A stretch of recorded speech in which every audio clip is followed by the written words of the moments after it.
a simple but sweet gable in Lavon, Texas. We're going to show you this 20 by 14 gable, how we integrated it, and all the features that we did to make it a very, very sweet project.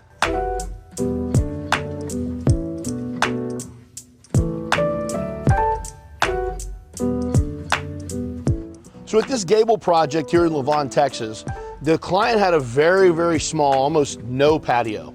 And their goal is they wanted a beautiful place to come out and sit in the morning, which they did this morning, and be out of the sun and have some shade, but still be able to enjoy looking out of their neighborhood. They live in a beautiful place, and they wanted to be able to just really sit out and have a clear, open view. So that's exactly what we did here. This is a 20 by 14 custom integrated gable. We poured all the concrete here and did a nice broom finish on it with just a simple radius. The other thing that they wanted is a place to put a hot tub. So we did pour this additional concrete over here, and yes, we had to put footings under this because of the weight of this guy. People don't realize how much these things weigh when they're full, and if you just put them on a regular 4-inch slab, it could potentially break it or sink the concrete down into the ground. Some things to think about. So we obviously did footings under our post. This is a solid timber structure, meaning these are solid 8 by 8 posts made out of Douglas fir. We have 6 by 12 Douglas fir beams, and then all the rest of it is trimmed out in cedar. So by doing that, we combine these two types of material because the fir gives us a stronger structural support. It's also cleared for engineering. A lot of cities won't allow us to use cedar on our posts and beams because they don't have engineering specs on them. That's why we tend to use the Douglas fir for posts and beams. However, we want the look and feel of this beautiful cedar finish out.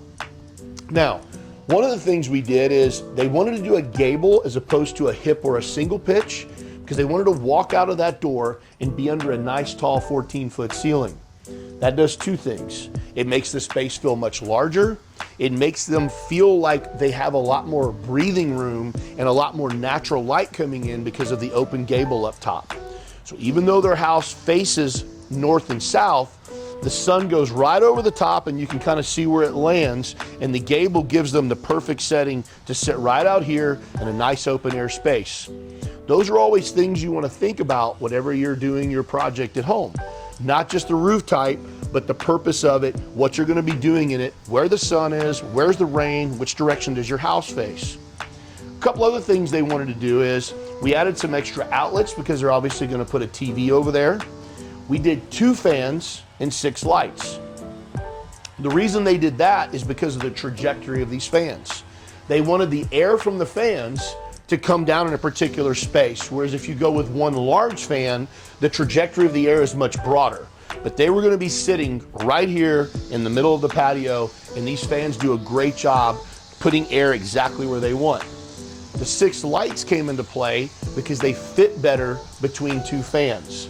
And you have to keep those further away so they don't give you a strobe effect. So this was a very simple project with nice integrations with a simple electrical plan. Now here's a couple other details we're going to talk about.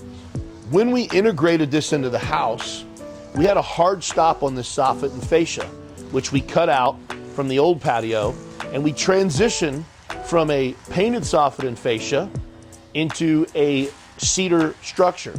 And so by doing that, you want to do your best to trim that out so it looks nice and intentional. And then we custom integrate it into the home. This beam actually sits on this wall cap right here. And we actually blocked in that cap up top and then bolted that beam into it with a steel bracket. And then we came in, again, on the other side, we did the same thing, and then we finished all this out with this knotty cedar tongue and groove. And the other thing you really want to do is when you're putting this in on your final touches and details, is make sure you're really focused on this trim work, because that's what everybody's looking at. They're looking at the small 5% of the details on the finish out of the patio. So we really try to have a really high level of detail and attention to that because we know that the customer is going to be sitting here and staring at it. Even down to painting AC overflow vent up there, the little pipe sticking out, because we didn't want you to see a white piece of PVC there. Some of the other things that we do from a detail perspective are when we're trimming out up here, we like to use a 2x4 on our fascia for our drip edge instead of a 1x2. That brings the water further out, so you don't get all that water running off onto the fascia. These little small triangles give you a nice transition in front of the beam. And then of course, our post trim, double trim at the top, single trim at the bottom, and then coming over here with this nice big solid 6x12 timber, we match that with our decoration. So we actually use 6x8 because we want that to match the posts, which are 8-inch posts. So now the decoration matches the post size, and it all fits in well with this 6x material and these 8x8 posts. And even on the front of our ridge cap board, we make that nice little triangle so you don't see a board sticking out at the bottom. Speaking of that ridge cap board, that goes over our ridge board, so we have a nice flush place to hang our fans. We don't have to guess because we don't have a beam sticking out there, and on a ridge board, it sinks up into the ceiling. So instead of creating boxes, we just use that ridge cover board with a 2x material, and we can now mount our fans flat on there. Then of course, as you get to the back wall with all the trim out there, you want to really make that look nice because everybody's eye goes to that.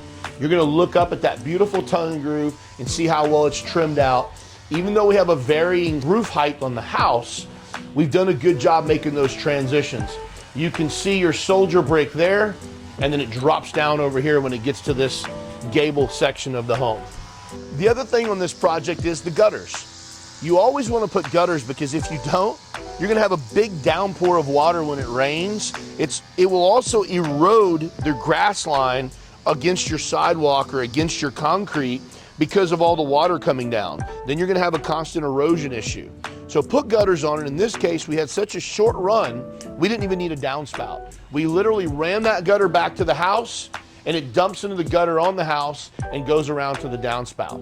And that's really good if you can do it in a short run. If not, you have to go to a larger gutter or put a downspout on your post. Another great example of taking a simple gable and building it right. By doing a custom integration and paying a great deal of attention to all these small details, you can take a simple project and really give it a lot of wow factor. And again, always being considerate to everything that's going into your project, the way you want it to look when it's done, the way you want it to perform, the placement, and everything else that goes into that is tremendously important that you speak to your builder prior to the start. This entire project, the structure, the concrete, the electrical, the permits, the renderings, the project management, and everything else that went into this was $55,123. We hope that you like this video. It helps you in some way. We'll ask you to subscribe to our channel and keep watching our videos. And remember, always do the right thing.